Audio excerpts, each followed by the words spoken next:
ICU. As we mark the 3rd anniversary of the attack on the U.S. Capitol, we dive deep into the history of the competing visions of democracy, race, and freedom that have dominated the politics of our country since the end of the Civil War. Wars don't end when people say they're over. They still go on, right? The issues that haven't been dealt with on the battlefield get dealt with elsewhere. They're tumors that weren't fully removed from our body. I'm Eddie Robinson, and stay tuned for an illuminating conversation with award-winning author and historian Jeremi Suri. His book, Civil War, by Other Means, is a compelling look at America's long and unfinished fight for democracy. Can confronting the failures of our past help to heal the future of American democracy?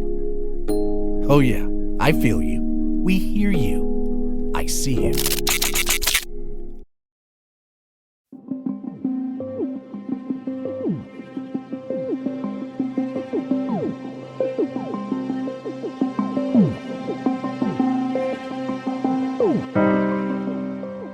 You're listening to ICU. I'm your host, Eddie Robinson. It's been 3 years since those unbelievable events of January 6, 2021. One of the most shocking revelations, the insurrectionist mob was calling for the vice president to be hanged for not going along with the unconstitutional plan to reject electoral college votes. Watching these videos, I can't help but think back to images of children like Ruby Bridges, a 6-year-old girl who had to be escorted to school by federal marshals with guns. She was among the first to integrate an elementary school in New Orleans in 1960. In those photos, you can see wildly angry white parents yelling at this child for daring to go to an all-white school. I also think about the images of lynchings from the 1930s, with white folks seemingly happy with the violence. Where does this anger, this violence, where does it come from? Why this reaction to black people, to indigenous people, or other people of color who simply want equality, the freedoms put forth in our Constitution? Historian Jeremi Suri has sought to answer that very question. In his latest book, Civil War, by Other Means, America's Long and Unfinished Fight for Democracy, Suri examines the failure of the United States to build upon the foundations that it laid down after the Civil War, that in many ways would have created a multiracial, much more equitable democracy for all of us today. And we're so grateful to have Jeremi here with us in our studio, thanks to our remarkable partners over at the World Affairs Council of Greater Houston, acclaimed author and host of This Is Democracy podcast, and professor of the University of Texas at Austin, Jeremi Suri. Jeremi, thank you so much for being a guest on ICU. Eddie, I'm so excited to be on your show. I'm a big fan. Oh, make sure we capture that audio. But Dr. Suri, what really drew you into wanting to learn about American history? I mean, why were you so passionate about history to begin with? I mean, did your parents throw encyclopedias at you? You know, I remember growing up and I loved almanacs. I have no idea why almanacs were so fascinating to me. But, you know, what triggered this interest in American history? So my parents are immigrants. My father is an immigrant from India. He came to the United States in 1965, fleeing, among other things, poverty in India.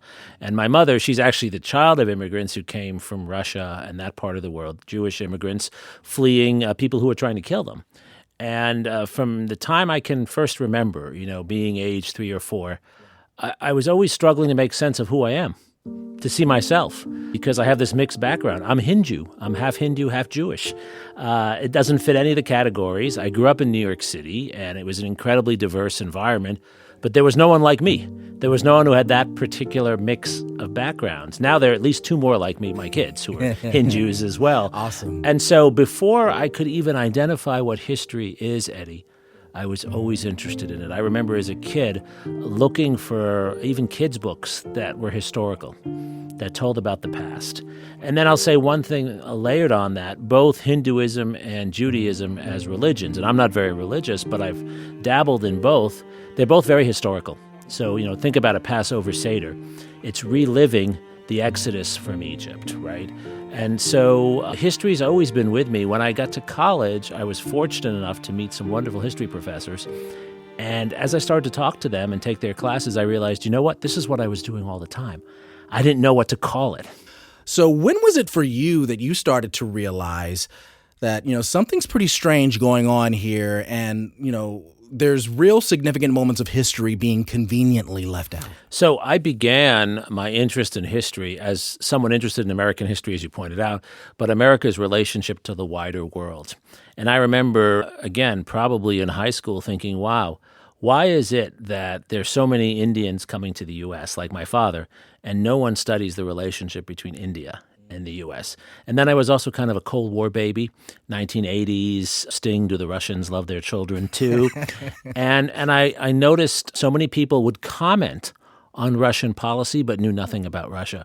So I learned Russian in school for that reason. So I think for me, what drew me to history was just what you said, the blank spots, the ignorance that I thought we could fill. And it's so much fun to read new stuff and find new knowledge. You're listening to ICU. I'm Eddie Robinson, and we're speaking with author Jeremi Suri. And we're talking about his latest book, Civil War by Other Means. And I'm curious, what pushed you or triggered you to write this book? I mean, it's a very intense book. I almost feel like, I'm a glass half full gentleman. But after reading your book, I want, that picture of Malcolm X, he's looking out in the window with the rifle, by any means necessary. I feel like I need to renew my license of a gun permit and look out the window. I mean, I feel so not pessimistic, but I'm still glass half full. But it's a very, very riveting and truthful take on what's happening in our country and using the Civil War and the moments after that as almost a guide to what can very well happen to our future if things don't change. Yes. So, what pushed you to even write something like this? It's not a book I would have written 5 or 10 years ago. I wrote books on the presidency, a book on Henry Kissinger, books on social movements and civil rights. What drew me to this book, I have to confess, Eddie, is my own ignorance. Even though I'm a professional historian, and I've been a historian for 15, 20 years now as a professor, I was stunned, shocked over the last 4 or 5 years by some of the things happening in our country. And that's not a political statement, because I've gone around the country now for this book. I think I've spoken in about 40 cities. Every audience I ask at every bookstore, have you been shocked in the last 4 or 5 years? It doesn't matter whether you're a Democrat or Republican, everyone raises their hand. There's been no one who hasn't raised their hand to say they've been shocked. And this book was my effort to understand why so many kinds of behavior, so many kinds of speech, so many divisions that we thought were in the past, things we thought we had left behind, why they're reappearing in front of us. And I'm a half glass full guy too. How could I not be the child of immigrants from India and Russia, right? I'm not supposed to be alive. So how could I not be? The reason I wrote this book is not simply, as you said so kindly, to give us an intense experience of learning about this, Eddie. I think that if we see this as history, not as something that's foreordained, not as something that's about something genetic, but actually as our history, we can change it. We study history because we're looking at the choices other people made. And we're not being Monday morning quarterback. We're not even condemning them. Right? It's too easy to sit in the present and condemn the past. We want to learn from the past. And what I try to show is decisions that were made after the Civil War, or decisions that were not made, could be revisited today. Take voting, for example. We have a voting system in the United States that's not fair to anyone. And that, by the way, is not a political statement, too. I grew up in New York. The voting system was dead set against Republicans in New York. I live in Texas now. The system is dead set against Democrats, right? We could create a fairer voting system so everyone could really have their voice heard. Democrats and Republicans, black and white, Hispanic, various other backgrounds, and we'd be a better society. History teaches us how to do that. Your background really, I mean, I'm not a historian, but I lived in New York City for 20 years almost, and I miss my family, and so I moved to Houston. And so now I've spent a lot of my time, here in Texas. I'm curious, why has America, historically speaking, had such a difficult and challenging time approaching this sense of renewal, this sense of genuine equality for everyone? Why can't we seem to get there, Dr. Suri? It's a great question. It's probably the most important question. And I don't think it's because we have bad people. I think Americans are good people in general, as I think people are. Most folk in most places are good people. I think there are two things that make it really hard in the United States. One is that we're a society that has so much, but that what we have is not distributed evenly. And that's not anyone's fault. That's just the way it is. And deciding how to provide people with the ability to get more for hard work, but not to leave others behind. Our system is built around winners and losers. And how do you manage that? And the winners are always afraid of becoming the losers. One of the things that motivates backlash politics of any kind is when people not those at the bottom, those near the top, fear that someone new is going to challenge them. Again, our New York experience, right? Neighborhoods that have one group of people in them and then a new group shows up. It doesn't matter who the first group is, they don't like the second group coming into their territory. And then the second problem we've had is, quite frankly, that we don't teach and think about history enough. We repeat the same mistakes. We're a society that wonderfully wants to reinvent the future. There's a reason we have Silicon Valley in the United States, why we have so many people doing this inventive work. But sometimes I feel like as Americans, we're hamsters on a wheel. Sure. And if we would just look back a bit and learn from the past, we can get through some of these issues. People like John Wilkes Booth, as we get into the history for a minute here, John Wilkes Booth didn't see themselves as assassins per se. They saw themselves as a martyr who was restoring a way of life that brought an exclusive white democracy. And you write how Booth relied on the patronage of wealthy white Americans, many of whom who owned slaves, who were an essential capital resource for the economy of American democracy. They saw blacks and people of color as tools, essentially, and as a means to make white men free, white men make them rich. And I couldn't help but read this part of the book without thinking about the January 6th attack on the U.S. Capitol in D.C. And as I was preparing for this interview, CNN was airing the special on the January 6th insurrection, and I noticed how prominent, lucrative politicians were indeed masterminds and were involved in strategizing and navigating the acts of the insurrection. And NPR actually did some reporting on the money trail and those who might have helped fund the events of that day. If funds were raised for the January 6th event by an organized group, then there might be an opportunity for us to know who it was and what it was paid. That's Mississippi Democrat Benny Thompson, who chairs the House Select Committee. He's responding to a question about Kimberly Guilfoyle, who is now facing a subpoena to turn over documents on Friday and testify next week before the panel. The fiancée of Donald Trump Jr. is a key figure in the committee's efforts to follow the money, and she was one of several speakers at the January 6th rally. But you just simply can't topple a country without having commerce, without having money to move chess pieces. And so explain to our audience and those who haven't really had an opportunity to read the book, the major role that money really does have, and having lots of it, in holding that resistance to civil rights reform. Sure. Well, those who have money, and this doesn't really matter what your race is, those who have money always want to maintain their advantage, and they want to use that money to serve their purposes.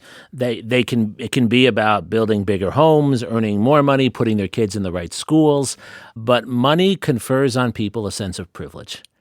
And people don't want to give up that privilege, and they will use their money repeatedly throughout our history to protect their privilege.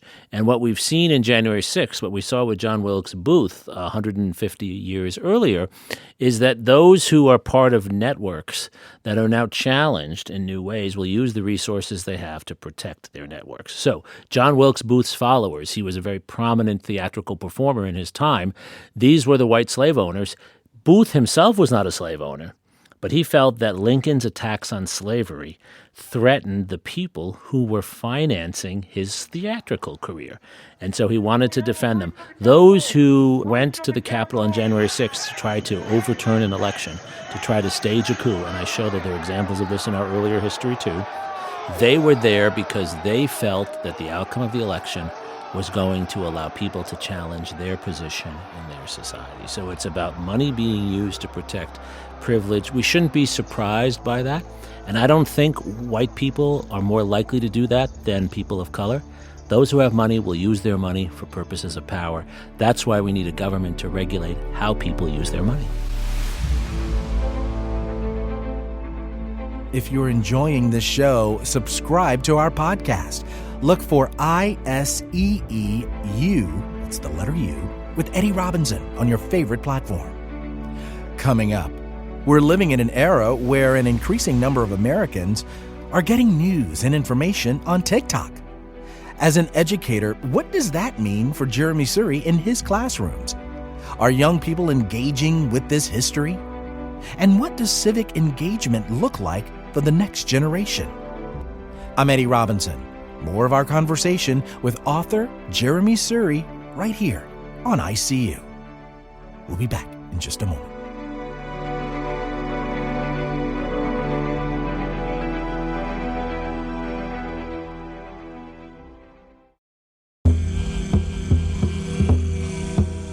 If you're enjoying this program, be sure to subscribe to our podcast, ICU with Eddie Robinson. You can hear all the past episodes and be notified when new episodes are released. Also, please take a minute to give us a review or comment. We love getting feedback from our listeners.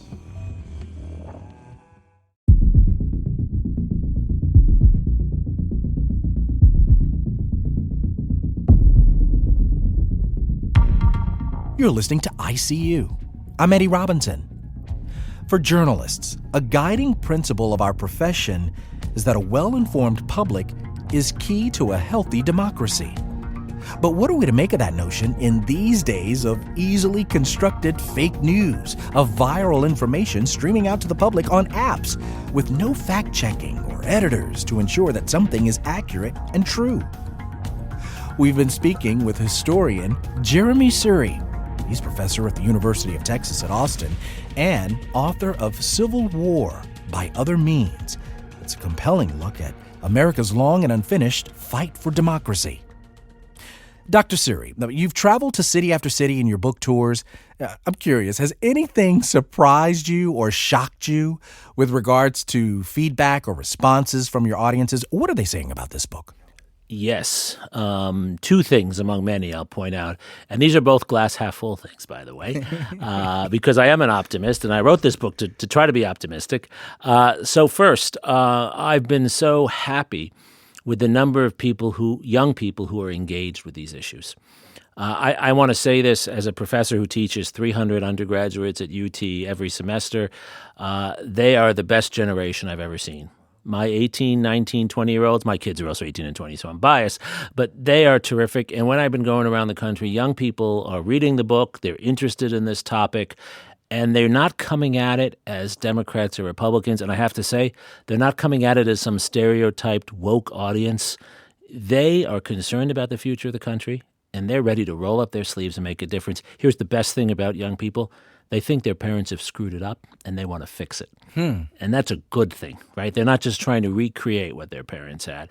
I've been so happy to see the number of bookstores I go to, and young people are showing up at bookstores to listen, and try to engage. So that's one thing I've been positively shocked by. A second thing is to see how when you get beyond right versus left and Democrat versus Republican, how many things we actually agree on. People do sometimes, and it's appropriate to criticize things in the book, But no one has really tried to disagree with the central proposition that we have some real work to do, that we are not where we need to be. We might be the greatest democracy, but we are short of the kind of democracy we could be. And one of the things that keeps us separated is a legacy of slavery and racism. We can disagree about what that means, but there's been very little substantive pushback. Now, maybe the people who believe otherwise don't show up. Sure. But I've had a lot of Republicans who have engaged deeply on this. Professor Suri, as a journalist, where, I'm constantly balancing, playing that balancing act of making sure that there is no editorial coming out of this. But have you found yourself having to walk a tightrope as a history professor of being nonpartisan? Every day. And there are always people, usually not students, but others, readers of the book, people who just look at who I am, who are trying to typecast me. And my wife jokes that, one day I'm accused of being too far to the right, the next day too far to the left. It means I probably have it about right, but it still doesn't feel good. People are always, and they want to jump on a statement that you make. Heaven forbid, you say something that they don't like. So I'm always conscious of, first of all, pushing back against myself to make sure I'm not just saying something that sounds good to the audience I'm in front of. There is a tendency sometimes to do that. And second, I really believe in evidence and facts. I believe, as you said so well, that there's lots of room for different interpretation. But you got to know the facts. You got to know the evidence. And when I get to an issue that's hard, I try to push myself to find more facts, to learn more, so I'm better informed. Yeah. I was watching one of your YouTube clips of one of the book tour cities that you were in, and they had an interesting question towards the end, and I'm actually going to ask that question, and I wanted to get your thoughts, because I've been always fascinated by what kinds of investment our schools should be doing to focus on history. How do we break the wall of criticism and pushback and scrutiny from certain individuals who may not be so open to more untold histories of our past being taught in our classrooms? I mean, your book, for instance, people would argue should be required reading for high school students. Dr. Peniel Joseph's book on Reconstruction, a required social studies textbook, for instance. Some would argue Michael Eric Dyson's Unequal book, required junior high reading. Coursework on the Buffalo Soldiers, required middle school reading. What will it take, Professor, to break down the walls of fear, in which what I call it, personally speaking, and finally incorporate more inclusive histories in our school textbooks for young readers? Because I heard you earlier in saying, these young readers they're wanting to explore. They're wanting to learn this. But perhaps it's, the school district administrator. Perhaps it's the parent that just won't embrace these untold histories. What will it take to break that wall of criticism? We need to push back against exactly that. That's a kind of intolerance. That's cancel culture, what you just described, right? People accuse sometimes those on one side of the spectrum of believing in cancel culture. I don't think cancel culture is about politics. I think it's about fear. I'm afraid people are going to hear something I don't want them to hear. Here's what we need to say, and say loudly, that the most patriotic thing you can do is to say, I love my country as I love the United States. I wouldn't be here if it didn't take in my parents as immigrants, right? I love this country, and I believe this is one of the greatest countries in the world. But you know what? We're still falling short of what we can be. We can be even better, and let's see our full history. Let's see what we've done well, the way we helped to rebuild Germany and Japan after World War II. I've written about that. And let's see where we haven't done as well, the years after the Civil War that I've just written about. And let's learn from both. The same way to be a good parent, as I've learned from my wife, is about not telling your kids they're always the best and giving them chocolate cake and letting them watch TV all night. Being a parent is saying, I love you, I support you, I'll always be there for you. But here are the things you can do better. You got to study harder. You got to work harder on this if you care about this. That's how we talk at dinner in our house. And you know what? My kids have a long list for me as well. But they don't love me less because they're telling me how to be a better dad. They love me more because they believe I'm a good dad and I can be an even better dad. That's what a history course is. We love this country so much that we want to hold it to its highest ideals, point out where we've reached them, where we haven't, and believe that we can do better and learn from that past. Love that. Well, as a gay single father, who just has a toddler son. I appreciate that, and I love that advice. Did you ever imagine, though, as a professor of American history, that, this would somehow become the latest flashpoint of national controversy?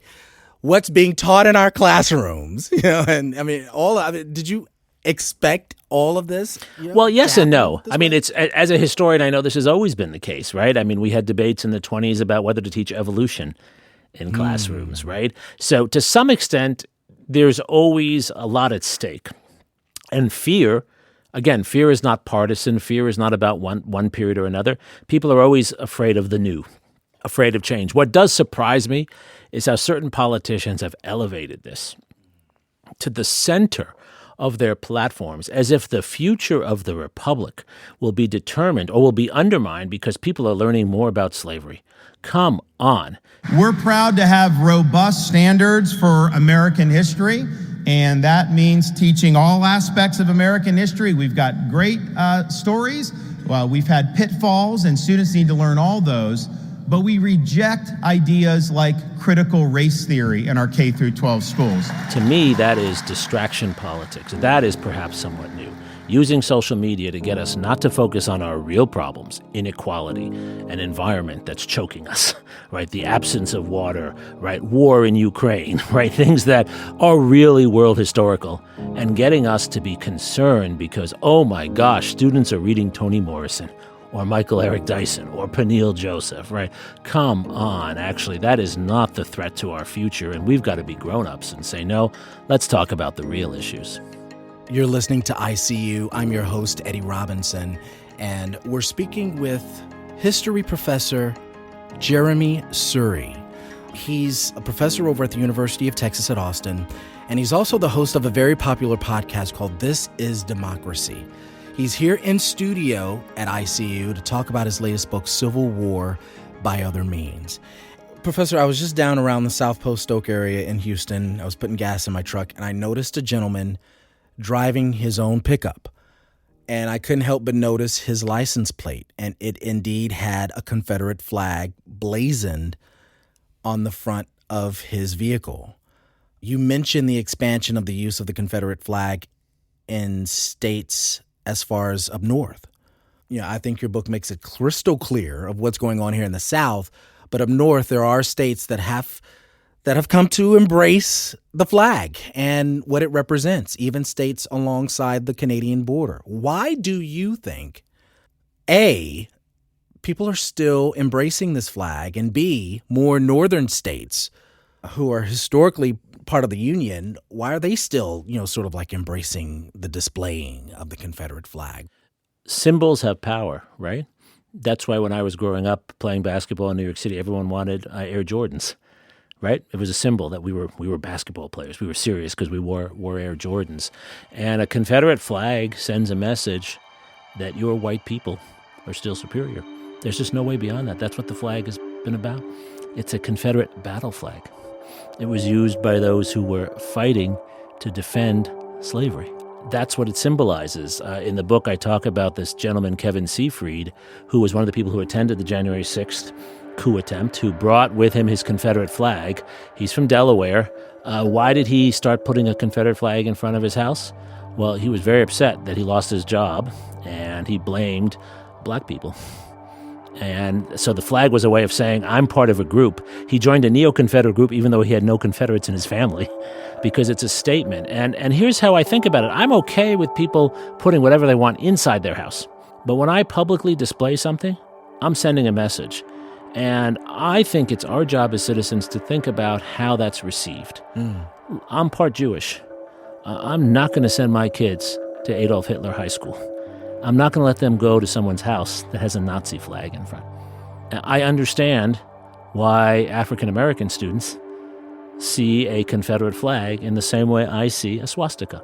Swastika, by the way, played the same role for the Germans, for the Nazis, that the Confederate flag played for the Confederacy. And so I think basic civility says you don't display that. And when you do, knowing that, as everyone does know that, what it's about, you're sending a message that you don't care. In some instances, the message is clear, and they write on the flag, it's not about hate, it's about heritage. What say you to that? Why isn't it okay for a German to say that? Nazis were in power longer than the Confederacy. Hitler was in power from 1933 to 45. That's 12 years. There are people, and many have written memoirs, who grew up and all they knew the first 12 years of their lives was the Nazi flag. Their parents died in the Wehrmacht. It's their heritage, too.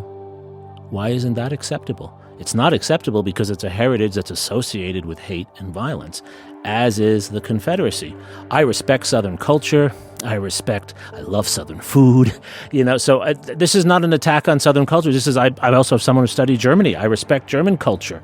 Germans were the great thinkers of the 19th century, but it's what the symbol is. And I find it ironic, I have to say, because many of the people who defend the Confederate flag, if you put a black power symbol in front of them, they would say that's a symbol of hate. And I want to respect that too.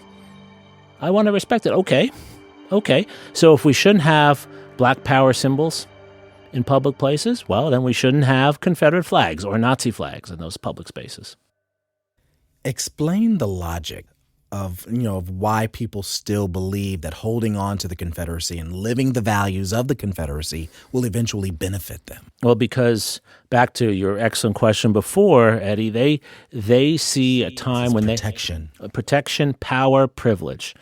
And again, I don't think that's just about race. Everyone is nostalgic for a time when they think they were more powerful. Change is hard for everyone. You and I are, even though we're both young men, we're reaching a point in our lives when a lot of people are younger than us, right? And that's unsettling, right? My students, they tell me what music they're listening to. I have no idea what they're talking about. Yeah. So of course I say, yeah, my music was better. I don't really know. We hold on to touchstones from the past because our power and privilege is associated with that. And we got to let go. We have no choice. The formation of the Ku Klux Klan is mentioned in your book, and it has some really interesting descriptions, narratives of the Memphis Massacre, where a white mob in 1866 shot defenseless African-American residents. Kind of really didn't know anything about that myself, so that was fascinating to me. When I read a little passage from your book, it mentions here, Klansmen were rarely prosecuted for their violence, but often praised for their actions.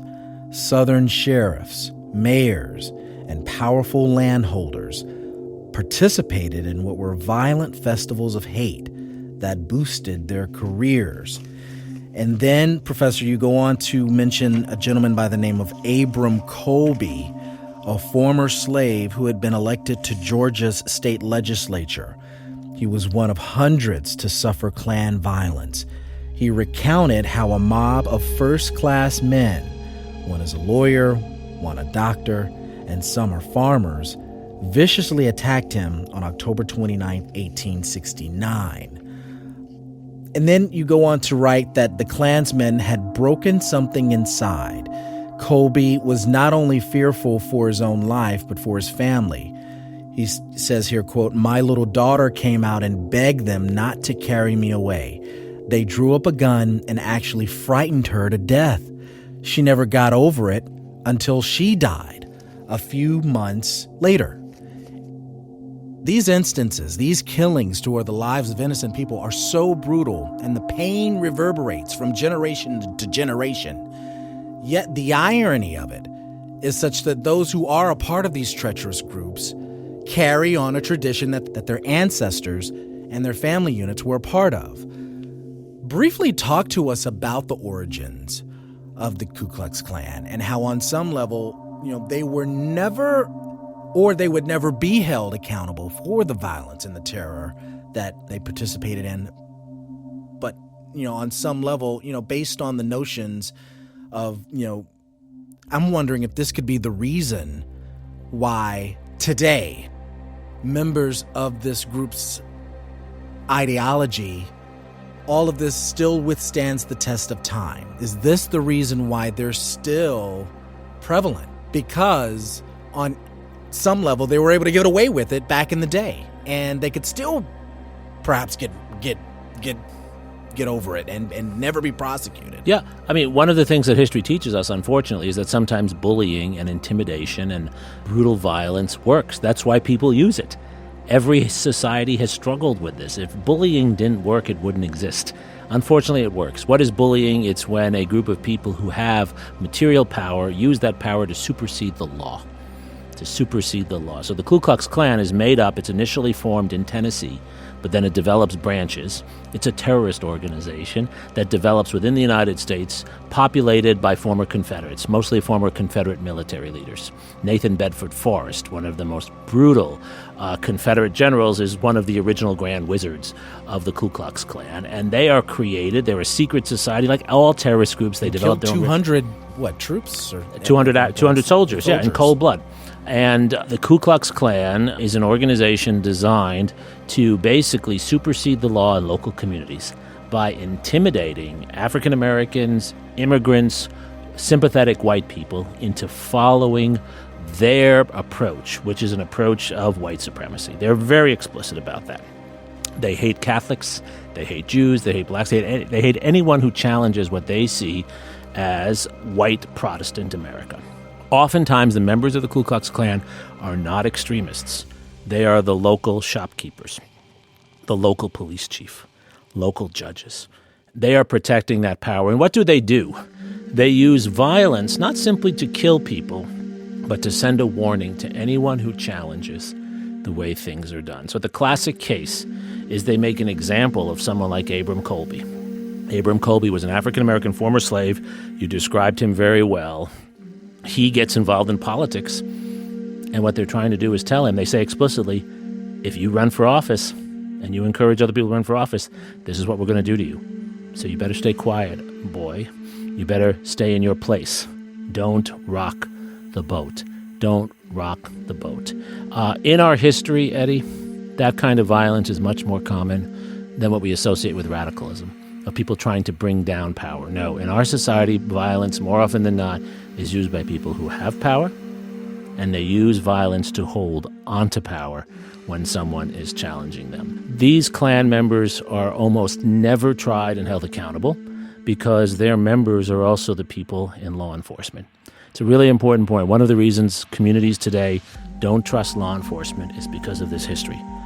I've had a lot of students who are police officers. One of my closest relatives was in NYPD, New York Police Department, a detective for 30 years. I have huge respect for police officers. They are great public servants. But police organizations have in their history this association, unfortunately. And that is why people knowing this history often aren't trusting.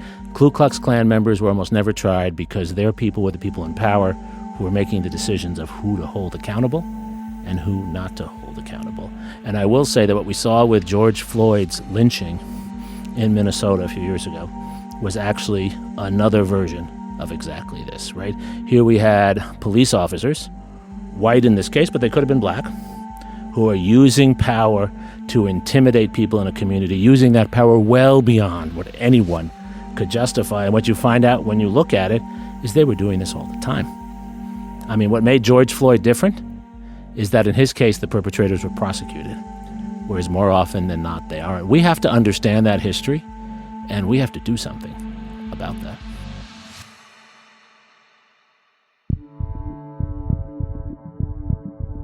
Coming up, we wrap up our conversation with author and historian Jeremi Suri.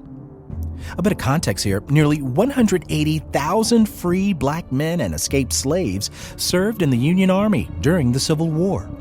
Writer-abolitionist Frederick Douglass was instrumental in convincing Lincoln to accept these soldiers, but that didn't take away the resentment in the ranks of white soldiers and among the wider public.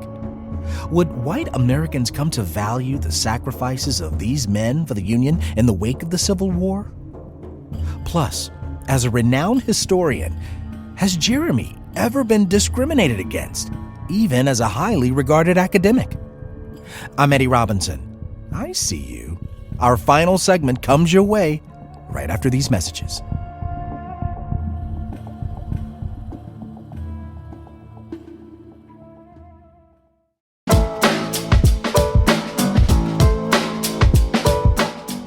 If you're enjoying this program, be sure to subscribe to our podcast, I See You with Eddie Robinson. You can hear all the past episodes and be notified when new episodes are released. Also, please take a minute to give us a review or comment. We love getting feedback from our listeners.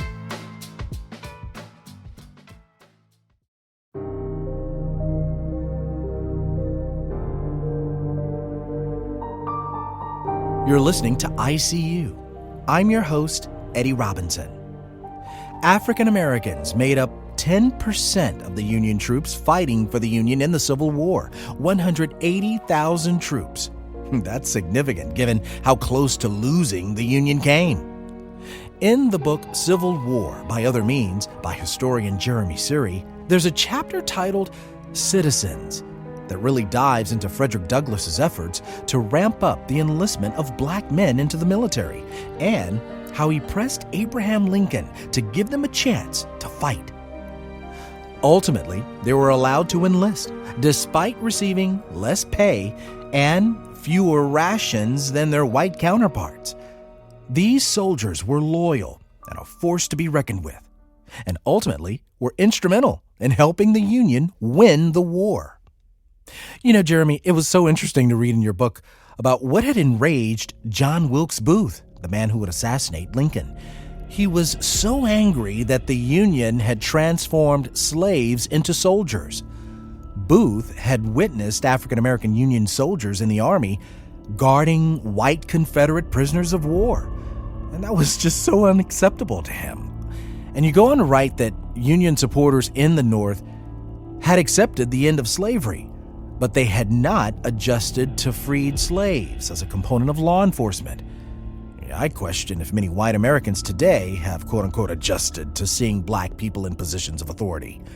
You just have to look at incidents like that 2020 traffic stop in Virginia, where Caron Nazario, an Army lieutenant in his military uniform, was illegally removed from his vehicle to be searched while being held at gunpoint and pepper sprayed by Virginia police.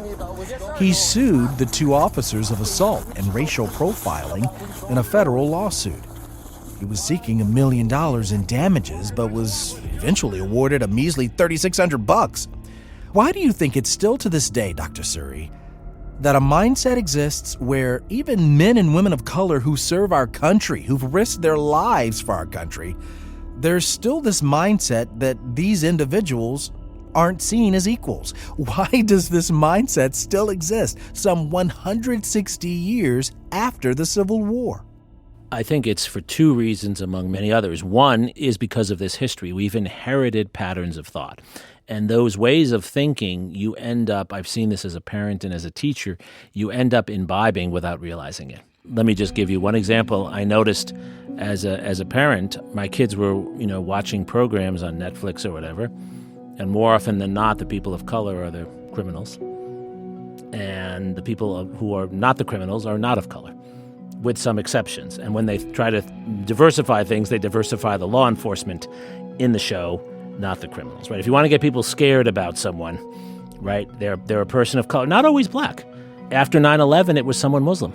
There are still people who say, I feel uncomfortable when I see someone wearing a hijab. I grew up in a neighborhood with people wearing hijabs all the time. I don't find that uncomfortable, but I can see why people do, because that's what they see, right? That's what they see. That's what they see around them. And I think the problem is that message, that image is something we inherit. When you're making a show or telling a story, it's easy to go to those tropes because they're already there. It's much harder. It's really hard to have an Asian American as your superhero. Superman, for most people, is white and a white man, right? He doesn't look Asian because that's what we've imbibed. That's what's put in front of us. So that's one thing. The history matters. That's why you have to know this history and try to reverse it. That's not being woke. That's just seeing the world as it is around us, right? The second problem is the economic problem. Many communities that are systematically living with poverty and suffering, those are the communities where you will have behaviors that are less conforming. People are struggling. People fall into bad patterns of behavior. They're incentivized in different ways. They join gangs, etc. And those behaviors get associated with someone's race, when really what's motivating that are the economic conditions. The majority of the poor people in the United States today are white, and the majority of criminals in the United States are white. But yet our imagery, because of economics and media, makes us think they're people of color. Wow. That's a fascinating point, or 2 points. Thank you so much for that. Do you feel that America is regressing? Is America capable of actually experiencing real democracy? I think we are capable of real democracy, and in some ways we've made enormous progress. It's not that we're regressing, it's that we're seeing very, very strong efforts to stop change, to hold us where we are. Efforts that will lose, but they will leave scars, as those efforts at the end of the Civil War did. And those scars, my point is, those scars have effects too. I want to see if I can get some honesty from you as well, Dr. Suri. And I hope I've been honest all along. Well, check this one out. Describe an experience or situation where you felt marginalized as a citizen, where you felt like you were being disenfranchised. I've had many, and I've had cases where I've realized I was doing that to others too. So I'm happy to talk about that as well. I have been the victimizer as well as the victim. But I'll just go back to something I referred to before. I grew up in a working class immigrant neighborhood in New York City when New York City was not Disneyland as it is now, and I so expensive too. Exactly. And I used to play basketball. I used to think I was pretty good. My first dream was to play in the NBA. That didn't quite work out. And I was always marginalized. I learned to sort of turn it to my advantage because I was the skinny Indian kid. And I think I looked more Indian then when I was skinnier than I am now. Okay. I was the skinny Indian kid, and people assumed if you were a basketball player in New York, you were black. And I was told time and again, I'm not black enough to play basketball. And that really bothered me for a long time, right? And I didn't want to play the white sports. I did play tennis, but tennis wasn't as much fun. So, yeah, I felt as a kid, I remember feeling that very much. Now, there have been times that I've been the victimizer and not realized that. I have felt that way when I think about how we put our kids through school. We have made a very sincere effort. My kids are incredible students and wonderful people. They take after their mom. But we have, whenever we can, done everything we could in public schools to get them the best teachers, to live in the best areas, so they have the best access to schooling. And why wouldn't I do that as a parent? And I wouldn't change a thing. But I also recognize when I'm doing that, there are others who can't do that. And my kids are getting an advantage that other kids don't have. Does that mean I'm victimizing? I'm not sure, but it does mean I'm perpetuating an inequality. We moved to a part of Austin where we knew our kids would get to go to good public schools. We didn't think about other neighborhoods where we might have liked to live also, because those neighborhoods didn't have the kinds of schools we wanted them to go to. Every parent does this. We had the means, Eddie, to choose. We couldn't live in the richest neighborhood, but we could live somewhere that was expensive, not because we wanted to live in an expensive place, but because we wanted our kids to have access to that school. What am I doing in this situation? I'm doing well for my kids, but I'm perpetuating a system of, let's be frank, segregated schools. You're listening to ICU. I'm Eddie Robinson, and we're speaking with author Jeremi Suri. His latest book, Civil War by Other Means, America's Long and Unfinished Fight for Democracy, is available now and published by Public Affairs Books. Are we still in a civil war? I think we're not in a civil war in the way we think of a civil war of two sides fighting each other and shooting at each other. Not really. I mean, figuratively, yes, but no. But I think we're still living with the lingering effects. You see, the thing we learn as historians is that wars don't end when people say they're over. They still go on, right? The issues that haven't been dealt with on the battlefield get dealt with elsewhere. And we need to face up to that there are still things left. We're not having another Antietam or Gettysburg, and we won't.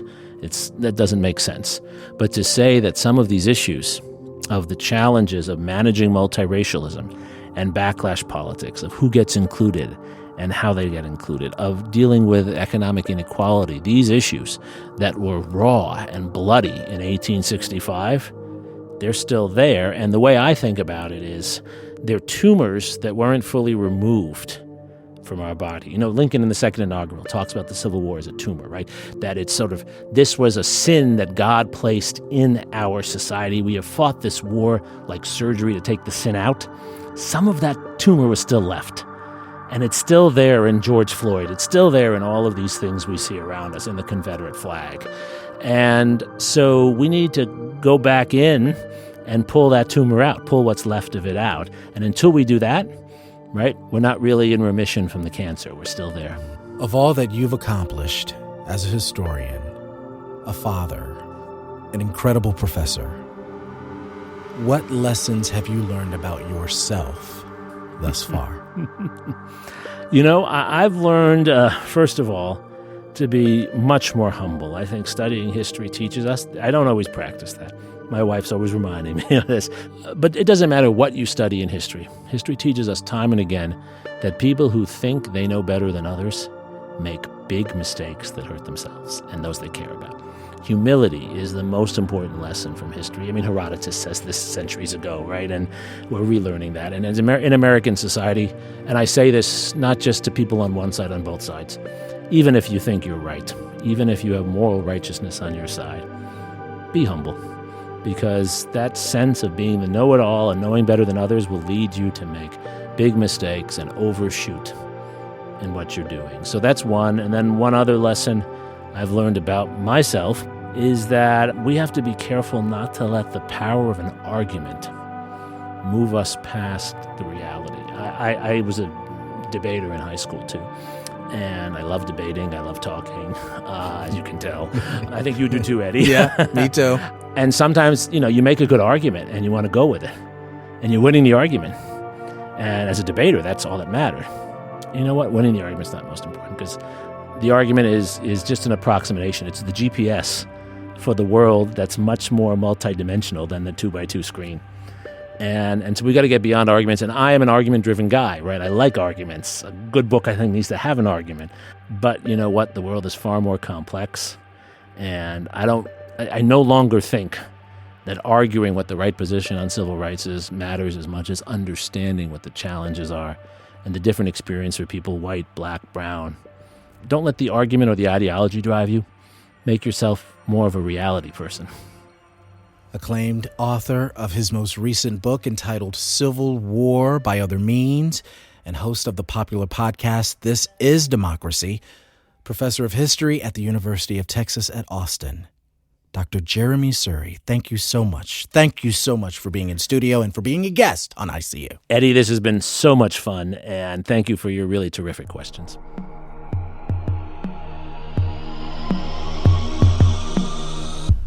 Our team includes technical director Todd Halslander, producers Laura Walker and Micho Jacob. Subscribe to our podcast wherever you listen and download your favorite shows. Search for ISEEU, that's the letter U, with Eddie Robinson. ICU is a production of Houston Public Media.